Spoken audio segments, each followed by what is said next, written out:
Maik Tayson is one of the most gifted boxers in history and perhaps the most talented heavyweight. I want to fight, and destruct the world because I'm the best fighter in the world. Thank you very much, Larry.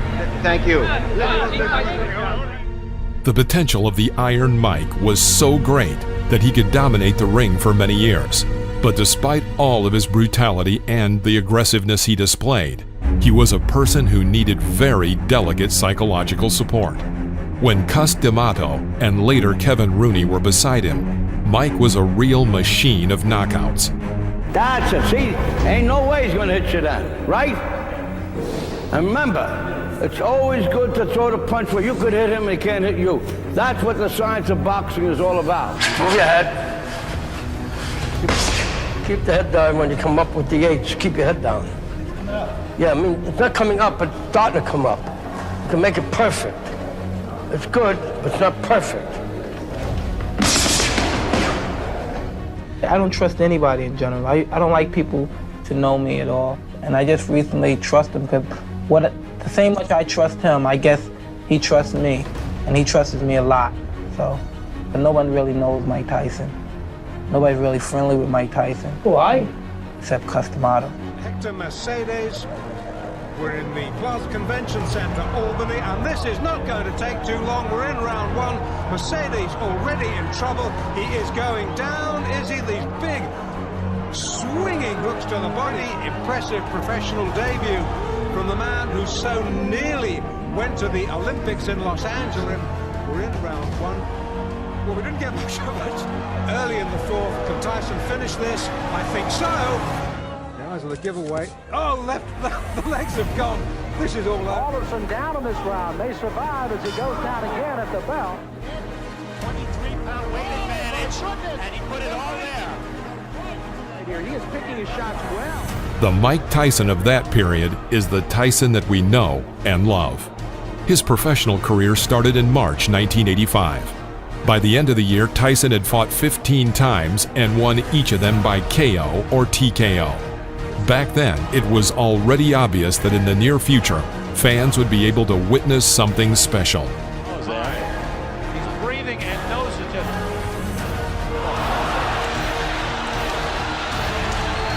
Tyson opens up again. A barrage of blood, and Hosea goes down. The ref. Sharp right uppercut to the body by Tyson. Again! Uppercut, and Robinson hurt. He's ready to go down.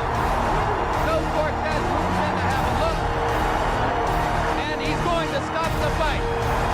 It did not last.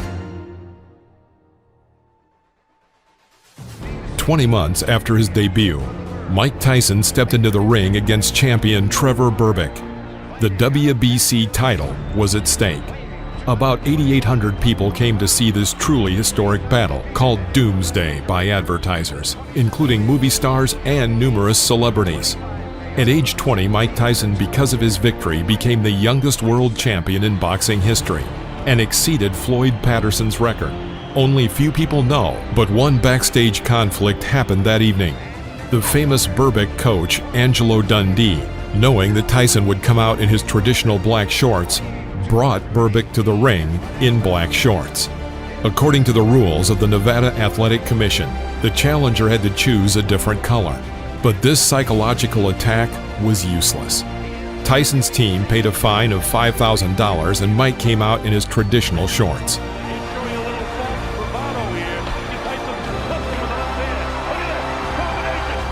Tyson defeated him in 2 rounds and became the world champion. It was not a fight. It was an extermination. 3 times the champion fell to the floor after only 1 hit. Thus began a new era in world boxing, the era of Iron Maik Tayson. I was coming to destroy and win the heavyweight championship of the world, which I done. And I'd like to dedicate my fight to my great guardian, Cus D'Amato. And I'm sure he's up there and he's looking and he's talking to all the great fighters and saying his boy did it. He's smiling, that's right. Don King immediately organized a fight with James Smith for the next WBA belt. Despite the fact that Smith lost his first fight in the professional ring by a technical knockout, He was destined to take his own in the future.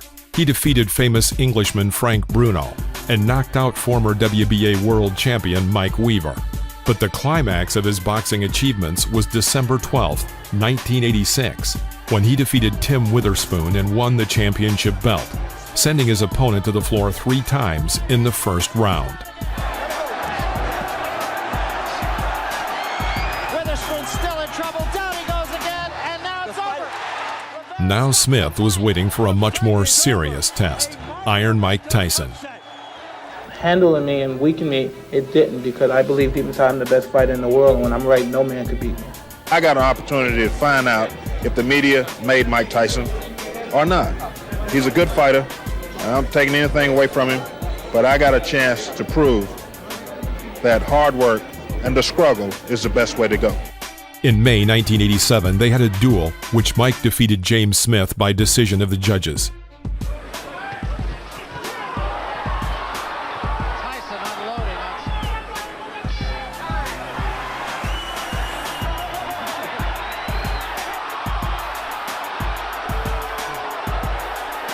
Wasn't as good as Lewis.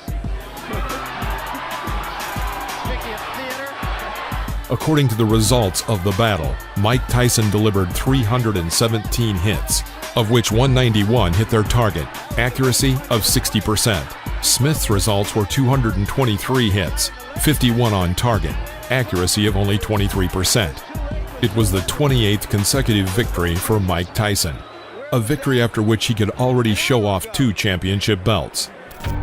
Mike Tyson versus Pinklon Thomas. The battle took place on May 31, 1987. At this point, Mike was the owner of the WBA and WBC belts. Thomas approached this match with a good track record of a series of 3 victories in a row and was considered a serious test for the 20-year-old Tyson. And at the beginning of the match, it seemed so.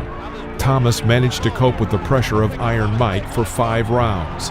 However, in the 6th 3-minute period, Tyson carried out a series of powerful uppercuts and hooks from both hands, some of which landed right on his opponent's jaw. Thomas stumbled, and then after another left hook, crumpled him to the canvas. He did not have time to get up before the end of the count, and the referee stopped the match. It's worth saying that before this fight with Mike Tyson, Thomas had never been knocked down. The corner cannot stop a championship. The next opponent was Tony Tucker, the IBF title holder. Since the beginning of his career in 1980 and over the next 7 years, Tony Tucker had not known defeat. In April 1987, IBF world champion Michael Spinks refused to defend his title against him and chose instead to fight Jerry Cooney for a higher fee. Tony Tucker had to meet James Buster Douglas in the fight for the vacant IBF title. to go. Tucker presses him. Looks like he's a punch away. You need more than one. And after 64 days, he was obliged to enter the ring against Mike Tyson in the final part of the tournament for the title of Absolute World Champion. The bookmakers' bets in this fight were 10-1 in favor of Mike Tyson.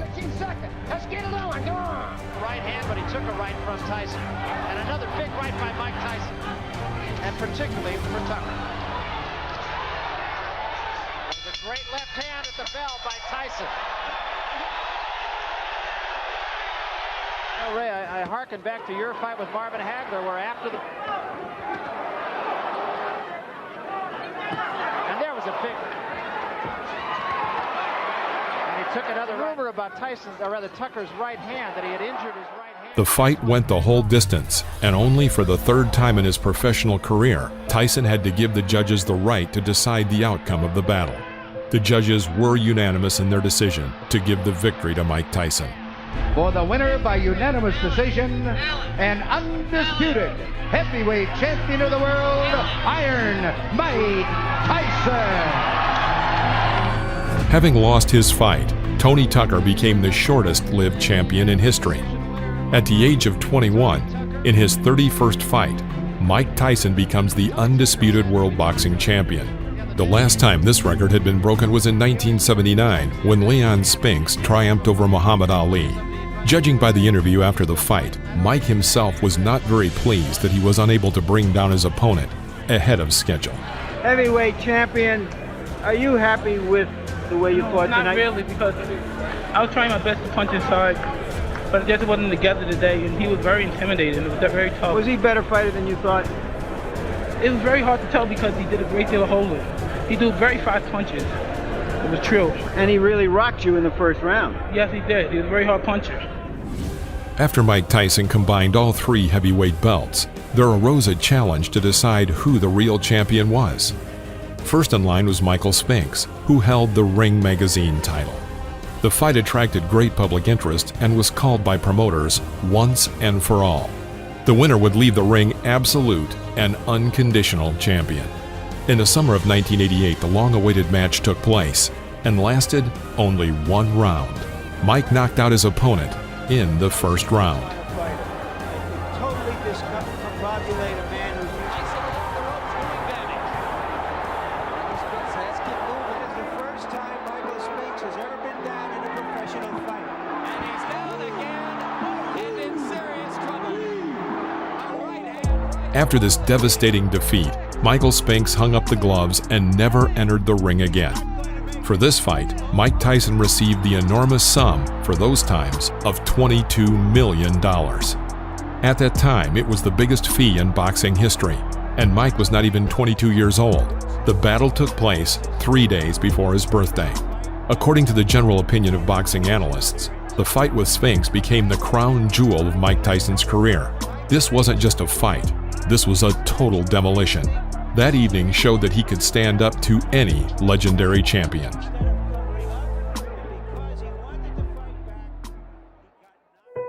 I was going to rip his heart out. I'm the best ever. I'm the most brutal and vicious and most ruthless champion there's ever been. My style is impetuous. My defense is impregnable. And I'm just ferocious. I want your heart. I want to eat his children. Praise be to Allah. Tayson has a very special place in the history of boxing. He was a champion for 3 years and 3 months. But during that short period, he caught the attention of fans and the general public, even those who weren't interested in boxing at all. Why? Because people love knockouts, and Tayson had plenty of them in his professional record. But Tayson also had something bigger. Everyone was talking about Tayson's aura. It was really something powerful, frightening, but at the same time surprisingly attractive. People liked to observe these expressions of his aggression. Mike was an inexhaustible source of this pure and natural aggression, and the most amazing thing was that no one was disappointed if the battle ended quickly. Another important fact is that Iron Mike is the last super heavyweight in history who headlined the pound-for-pound ranking, and we, devoted fans, would like to remember him as the man which he was back then. Of course, in the 90s, he got a few memorable victories and was always in the top 10 best athletes in his weight class. But that still wasn't the Mike we used to know. Iron Mike, in his best shape, was not just in the top 10 best athletes, he was the top of the list.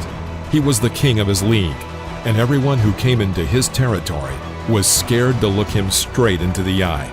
We remember Mike as a tough, fearsome, and extremely fast super heavyweight. He gave us one of the most prominent epochs in boxing, and we say, thanks, Mike. That was unforgettable.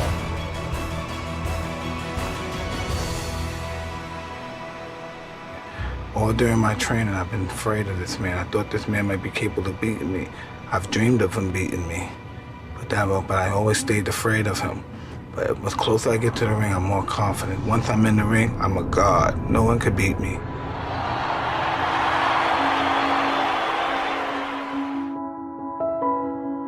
However, life prepared for Mike a lot of tests.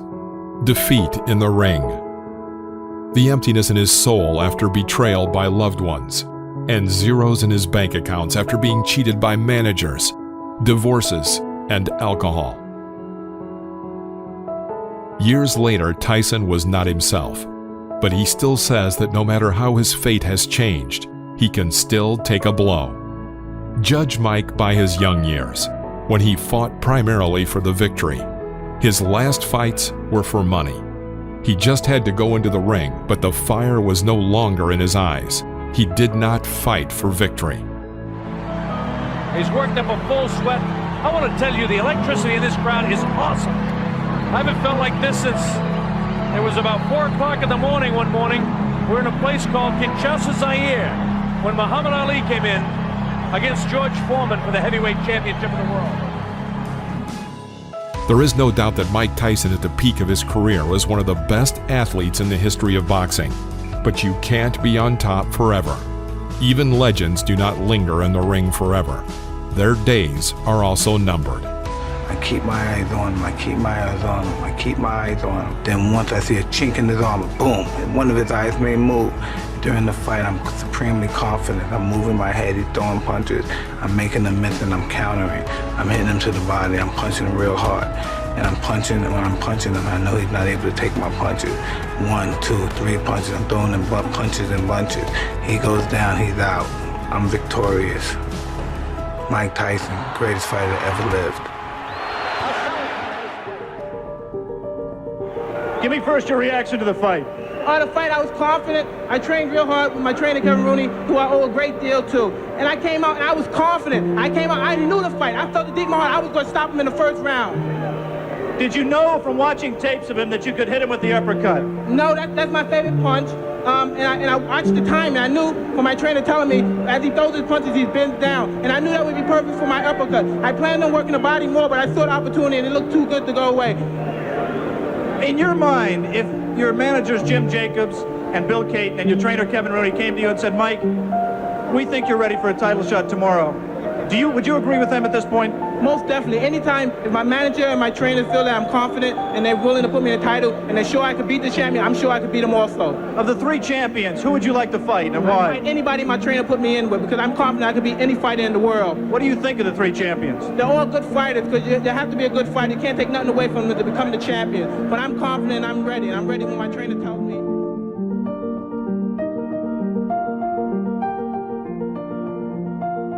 Thank you for watching this video. If you liked it, please press the like button, subscribe to the channel, and stay tuned for new episodes about the great legends of the past.